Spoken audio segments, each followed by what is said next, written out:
గోపి ఎవడే? గోపి ఎవరని అడుగుతావురా పాపి?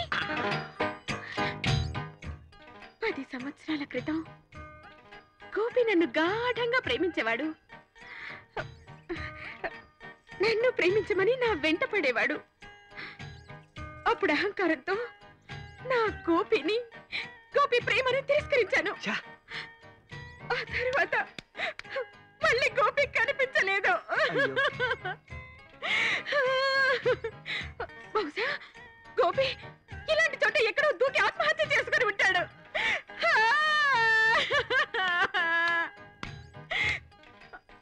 అంత అందగాన్ని కాదన్నందుకు ఇలాంటి అనాకారాన్ని అంటగట్టాడా దేవుడు. ఇప్పుడు నీకు ఫుల్లుగా అనుభూతి అయ్యిందా? ఇంకా చూస్తారా కొట్టండి చప్పట్లు.